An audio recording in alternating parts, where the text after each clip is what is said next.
Ladies and gentlemen, for this next interview, I would like you all to meet Robyn Barry-Cotter, the voice of our favorite coconut boy, Theo, from Metarunner. Crackerjack! Hey!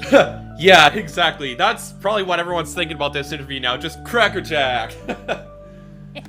Yeah. Alright, so, before we get into some actual questions, since my subscribers may or may not be familiar with Metarunner, if I could please ask you to give a brief description of your character. Theo is the equivalent to pretty much Mario from, Nintendo. Everyone knows Mario. He's getting his own movie, voiced by Chris Pratt of all people. Yeah, I found that pretty crazy too, like Chris Pratt of all people. But, I mean, obviously I'm not complaining with Jack Black and Seth Rogen. Hey, yeah. Yeah. Like, I was shocked at first, and I looked at Anya Taylor, like, I don't know you, but okay, whatever. And then I see Charlie Day, and I'm like, alright, I'm good. Yep. This is great. Yep, for Charlie me... Day's Luigi, yes. Yeah, for me, the mural catch was Jack Black, but yeah. Alright, proceed. It's pretty much the Mario equivalent, where he has his own video game that a lot of people speedrun in the realm of Metarunner. Tari, when she warps into the game by accident, she doesn't know how she did it. She meets my character, Theo, and they run through the course together. He just thinks that, like, she's just part of the game, maybe some new DLC. And then when the people from Tazcor, Lux and Bell, extract her from the game, he accidentally joins along. So he's kind of like a kid brother character with Tari, and she looks to like try to protect him as like a little brother and whatnot. So they have like a really nice family relationship as they go on these little pretty dangerous and dark adventures together. But as long as they're together, they can do anything. Yes, because that is the power of friendship. Hey! Yeah. Alright, so this is actually a bit of an unusual question. I haven't normally asked my other interviewees, but I noticed that you have a YouTube channel named Anime America, so would you like to tell us a bit about that? Oh boy. I still get comments nowadays on that channel like, wow, you still exist? And I'm like, shut up, I know I'm an internet grandma. Mind your manners, kids, back in my day. Yeah, I went to Orlando Tech for 3D animation. When I graduated, they started an audio program that a few of my friends decided to join. And I just came back for an alumni day just to hang out with my teacher and some of the new students, get to know them. And the audio teacher was like, hey, there's a guy who wants to start a podcast to try to get into pop culture. He wants to do a video game podcast. He wants to do an anime podcast. So we know you're the anime nerd. And I'm like, yeah, I am. Would you like to join this anime podcast? I think they're going to call it Anime America Podcast because Americans like an anime, yada, yada, yada. And I'm like, all right, sure. Back then, anime was blossoming, like it was becoming more of a big thing for conventions and whatnot, and a few DVD releases here and there. It wasn't as mainstream as it is today, so we just went with the term Anime America, because hey, we're Americans who love anime, not for dorks and geeks, and you shouldn't make fun of us for it. It's a cool thing, and we're going to talk about some anime, some stuff for you to look out for, some new dubs that are coming up, what's new in the anime world, etc., etc. Oh, very cool, very cool. YouTube wasn't really a big thing back then. This is roughly, we started in 2007, and I think YouTube started around 2005, 2006-ish. It wasn't really a big thing. It was where you went to watch like a good quarter of an anime, like Ayashi no Cities, episode 1/3.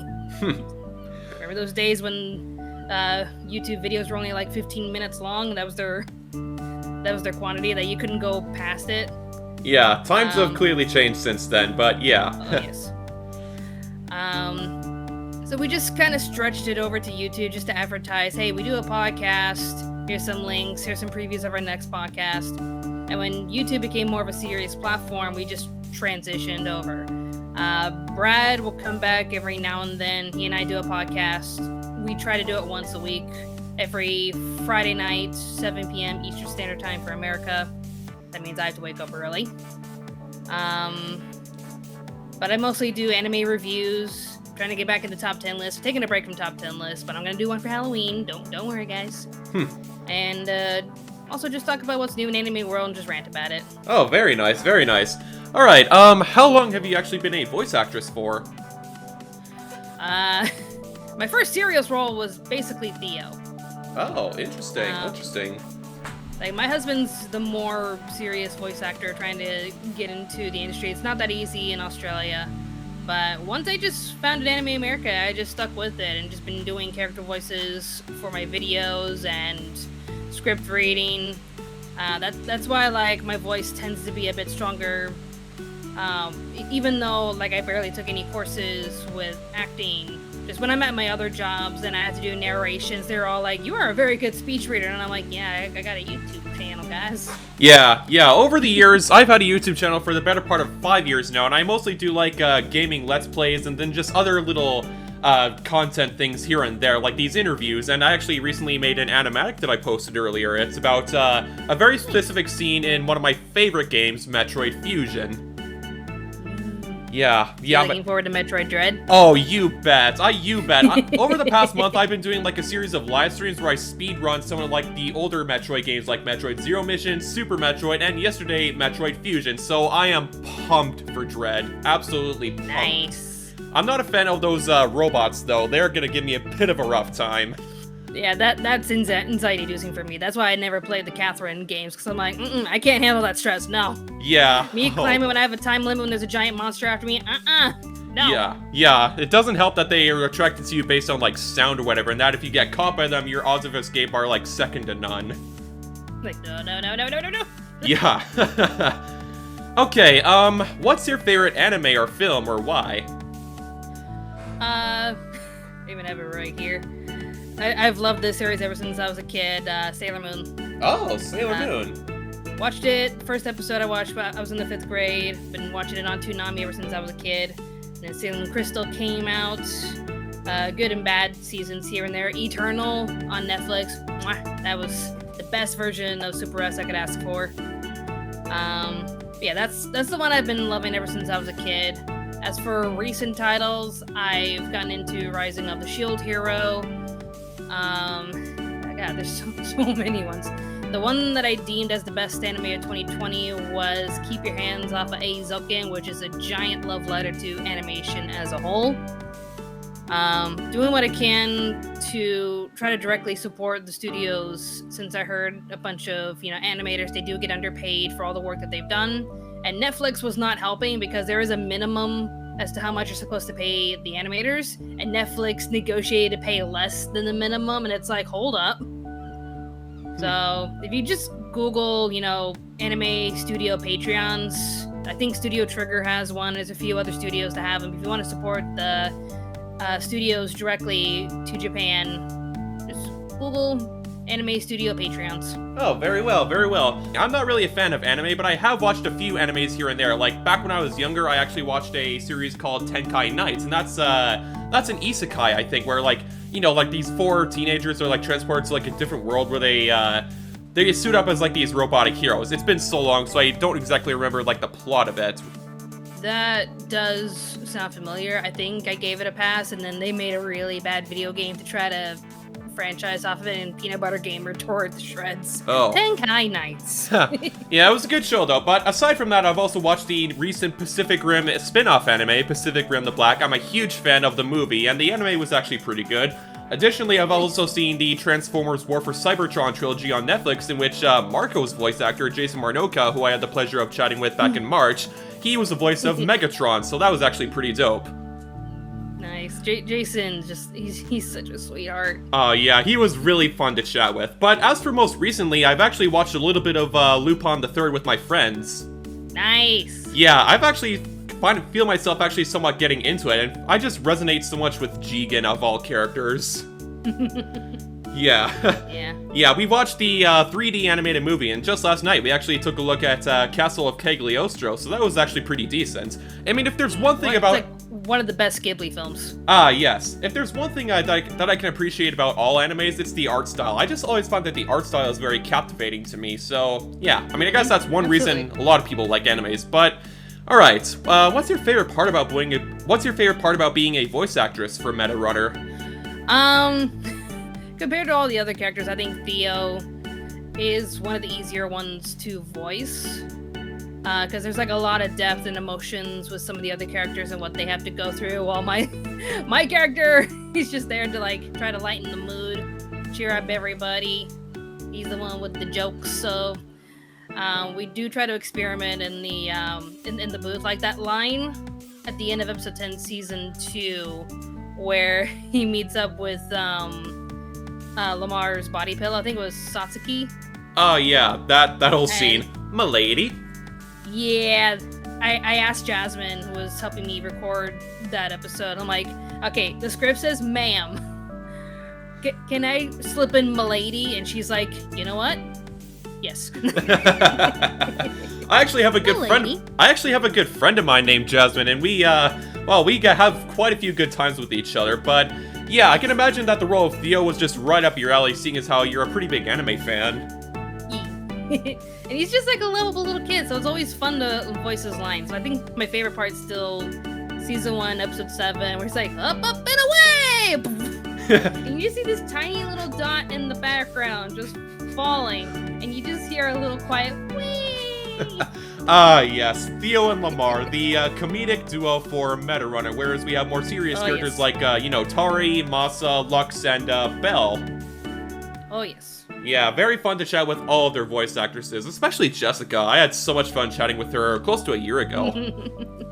If you ever put Jessica and Celeste in the same thing, like if we're in a room together or in an interview together, those two they're just off. They're just like always chatting about something and giggling about something, and we're like, lady, we're recording. She's like, oh, maybe later. Yeah, it's alright. Like BFFs.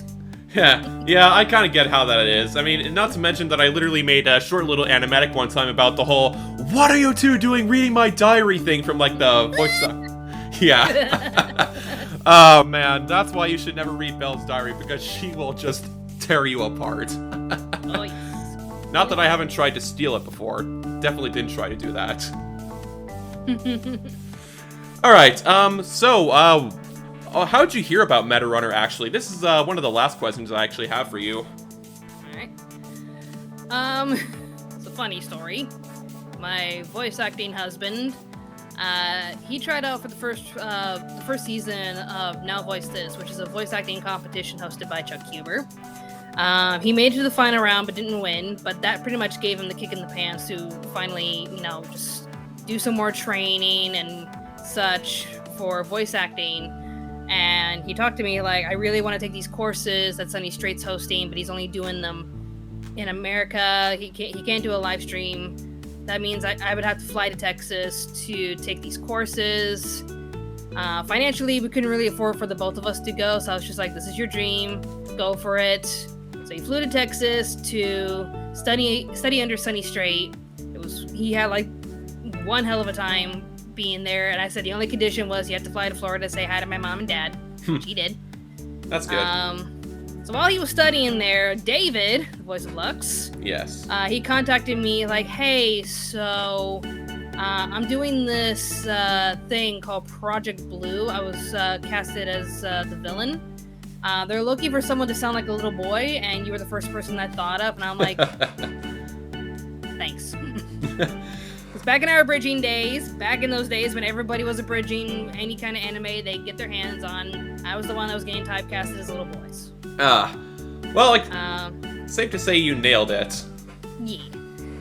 I sent them my samples, like, hey, they had like little audition lines, so I did my audition lines, and I gave them kind of voice samples, which was just clips from my YouTube series. Anytime I would have to do like voice acting for certain scenes, like my Vampire Night review, when I brought in the member berries from South Park. Oh. Because my claim was nobody could really remember Vampire Night with how forgettable the majority of the show was. All that really mattered was the shipping war. So I would bring up anime titles and the member berries, but like, oh, Sailor Moon. Anyone remember Sailor Moon? I remember Sailor Moon. Remember when she fought against Queen Bell? I remember that. I sent them all sorts of clips from my YouTube show, and they called me back saying that, yep, I got the role. And I didn't know what to think of it at first, because a lot of times when David would get me to do voice acting stuff, it's usually for like fan projects or abridging and whatnot. So I didn't know what to think of it. I'm just like, okay, fine, let me just help him out. And then they were like, come to our studio, and I'm like, studio? David, is this a legit thing? And he's like, yeah, this is pretty legit. And I'm like, huh. Well, I didn't expect that. So I called up my husband. I'm like, hey, Mr. Voice Actor, how's your trip? Very nice, very nice. He actually did reply back like, here I am. I'm the one that's studying and doing all this work, and you get a role? And I'm like, But later on, when they were looking for voices for the other characters, we just looked through them. I'm like, yeah, you're probably gonna try out for Masa because they're looking for a Spike Spiegel kind of a voice. You can do Spike Spiegel, and you got the part. Yeah. Yeah, man, I actually got to chat with, Brennan, Masa's voice actor, about a year ago, and he actually had some very wise things to say, so it was a pretty good time with him, but yeah, it's safe to say that, you got pretty lucky with the whole role of Theo, and I hope that your voice acting career takes off from here. Well, thank you. I could try to, like, make a demo reel and just, why not? It's not my priority, because I got my YouTube channel having fun with it, but if I wanted to try out for other roles, it's good to see that the voice acting community has opened up a lot more so that studios in America can actually hire people from all around the world. So it's pretty cool like that. I have done a few more characters for the SMG4 saga. Oh, yes, that's right. You voiced SMG2 in the Genesis arc. I remember that. Oh, yes. Oh, man. Have you heard about a Lauren Savior? Yeah, back when we mistook them for weirdos rather than, them having, like, a much bigger role. And, yeah, spoiler alert for those who haven't seen the Genesis arc. Oh, man, that ending broke my heart. Oh, like, I understand, like, the boys, like, want to do, like, this sort of stuff with, like, writing, and they're absolutely amazing at it, don't get me wrong, but why must they hurt us this way? I know, right? First Dusty, and now... like, Dusty's death was more traumatizing rather than sad, but yeah, I mean, especially since, like, we've known Axel for, like, a couple more years now, and he had far more appearances than Dusty ever did, so obviously his death was a lot sadder than hers, but again, like I said, Dusty's death was just so sudden, it just, man, it scarred us all for life. Okay, well, I think that's about all I wanted to chat about with you, Robyn, so thank you again so much for this interview. It's been a pleasure. Well, thanks for having me.